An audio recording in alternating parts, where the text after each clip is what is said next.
Welcome back to the Saints TV YouTube channel, Sainers. This is 5 things we learned for round 18 against the Sydney Swans. As always, thanks to our sponsor, Mornington Peninsula Brewer. Check out their website at mpbrew.com.au. Okay, 5-point loss yesterday. Really disappointing. A game that we really should have won. These are the 5 things I learned from yesterday's performance. Make sure to put the 5 things you learned in the comments below. Number 1, we struggled to see games out. This reminded me very much like the Fremantle game.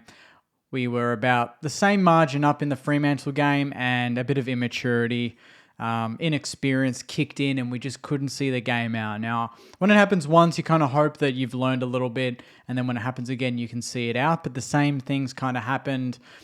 We tried to rush the game.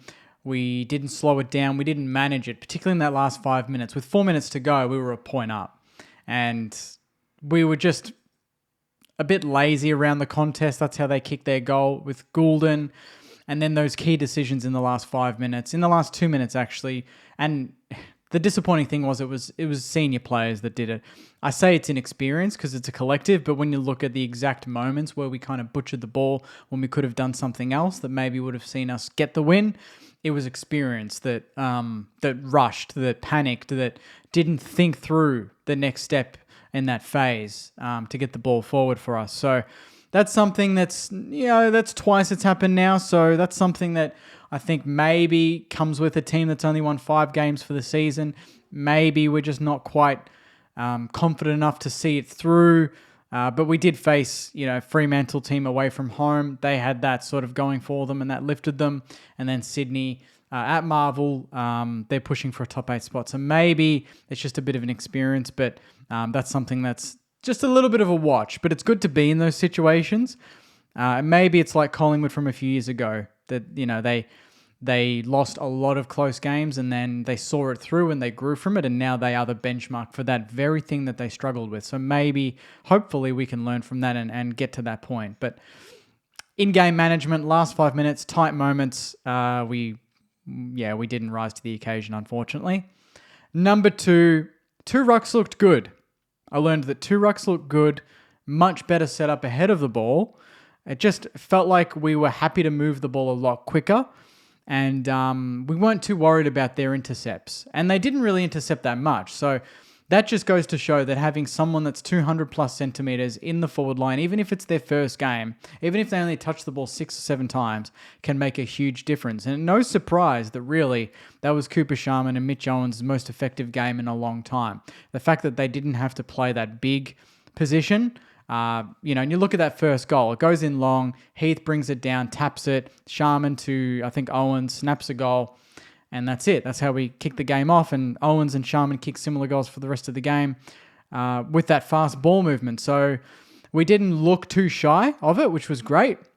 But I will say, this is kind of a two-pronged thing. So I learned that that's good. Forward of the ball, it worked, and I loved, the biggest thing for me was that Rowe, when we were going inside 50 or having a set shot, it was Heath in the 50, but Rowe was guarding the space behind the ball. So anytime a long kick came out, we had that completely shielded with Wilkie, Tyroo, and Marshall. So that just locked Sydney into the 50 for a long amount of time. We didn't capitalize on it as much as I think we deserved, but the fact that we could have that luxury of having Rowe sit behind the ball and be that sort of defensive mark, or that extra behind the ball, if you will, was huge. But Grundy had 46 hit-outs. Marshall had 13. What won them the game? A perfect hit-out to Goulden. That is Rowe's biggest weakness. So when people say, Max Heath, Rowe, it looks so good, why do we need to get TDK? Just look at it a little bit more. Look at what Grundy did.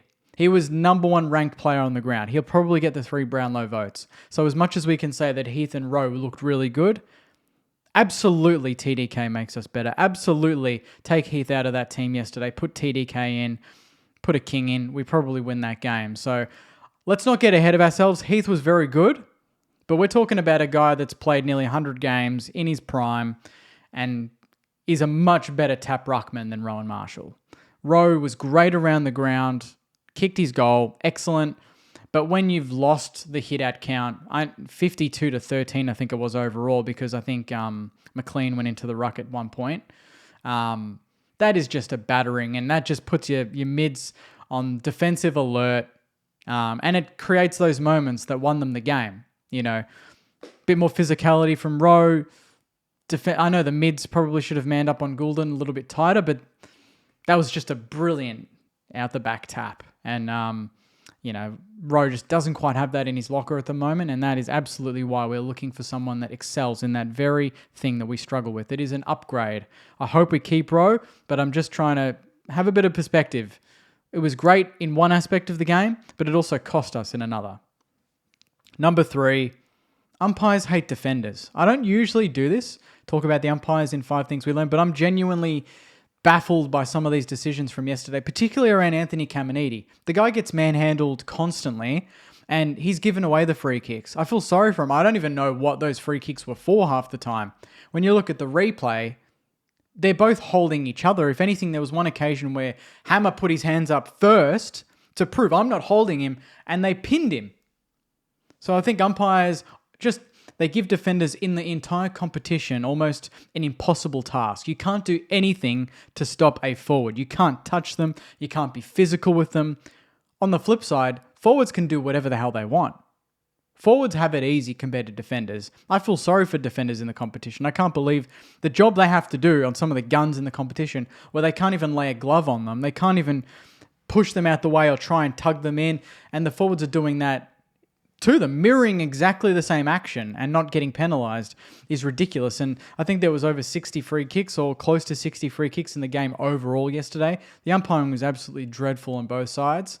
But in particular, in Sydney's forward half, they got, I reckon, at least 4 or 5 that were directly in front of goal. And Owen's got a couple, I'll give him that much, but usually that's not the case. So we just ask for a bit of consistency there. Just feels like anytime Caminiti touches a bloke, the whistle blows, and I'm like, what is going on here? Just doesn't make much sense to me. Number 4, we weren't Naz-centric, and we still looked pretty good. So that was something that I learned. I learned that we didn't need Naz to have 50 disposals in a game and be the absolute best player on the ground for us to be competitive against an experienced outfit like Sydney. We forget Sydney played in a grand final last season. We forget that. And they're making a run now. So they had everything to play for, and we did an excellent job. But for Naz to sit, I kind of loved that Naz sat in the forward line for a bit. It just was different. I kind of like that we can throw him around. At one point he was in the forward line. At one point he was in the guts at the centre bounce. On another centre bounce, he was at half back, ready to go in his normal natural position. But I loved that we had Hasty. We had Sinks behind the ball. These sort of players, Stocker, we had some rebounding players there that I thought were excellent, and it just meant that we didn't need to rely on Naz too much, and he could pick and choose his moments as opposed to being the man and going, hey, give me the ball at all times. So he's gone from 43 one week, and he's gone to 24 the next, yet I don't think that we saw a drop-off in the overall performance from him in terms of how valuable he was, but also from everyone else. They picked up the slack, so that's a great sign. There's more balance there than we think. And we don't need Naz to dominate every single week to be a decent team, which I think is an absolute positive. It's a bonus when he's dominating and everyone else is still lifting under him. Number 5, we don't allow being pushed around. We've got some angry boys in this side, and I talk about Max Heath's tackle, but the hilarious thing after that was that all the players went to Grundy for I say no reason, but really Grundy just got tackled and gave away a free kick. He didn't really do much after that, I don't think, from what I saw. But Sharman's gotten in there, Windy's gotten in there, Garcia's getting in there and fighting them. And it was just so good to see that everyone was so fired up, and it fires up the fans, and that the boys are switched on at that point. When we're playing angry like that, I think that's when we're at our best. But on the flip side, that's flying the flag in that way. But I loved that when Tyroo made a mistake and they were getting into him and he gave away 2 or 3 goals, in a space of 5 minutes, where it was just, they tried to get into his head. We had players that he was shielded out of it. Players were trying to get to Tyroo, but our boys were coming and saying, piss off, leave him alone, get on with the game. And I love that about what we've got. And that's the likes of Garcia, Windy, Tyroo does it himself too. When he makes a mistake, he's not going to go into his shell, and I love that about him. Liam Stocker as well. Wilkie flies the flag. it's just awesome to see. Sinks, these guys, we've got a team that's willing to fight for each other, not just in terms of football, but when a player goes down, gets bumped, gets, someone shit talking him, they jump in and they just halt it and go, nah, you're fighting him, you're fighting all of us as well. So it's been a long time since I've been able to, just watch a team take care of business like that in the physicality department, because we played, I think, 11 players under the age of 24 yesterday, and Sydney had 4, and they were a much more senior team, much more physical team, Sydney. So they had every right to try and intimidate us, but it didn't work. It didn't work. We just got on with business, and that, there's so many games this season where I think we've done that.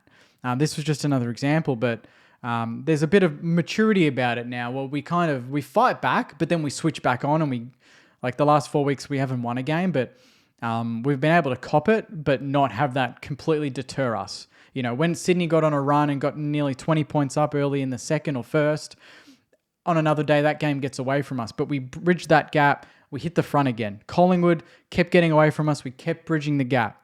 Hawthorn kept getting away from us. We bridged the gap to 20, to 15, to 14, whatever you want. Even Fremantle early, they could have gotten away, and we just pushed through, hit the front, couldn't seal the deal. But when we're down, we're not out, which is a really exciting thing for me. So that is the 5 things that I learned from yesterday's game. Despite the loss, a lot of positives there. Number 1, struggle when things got tight, similar to the Fremantle game, but no doubt that is inexperience, and the more that happens, the more we'll see it out in the future and be able to handle those situations. Number 2, 2 rucks looked good, much better setup, forward of the ball and behind the ball to have someone sit back and intercept.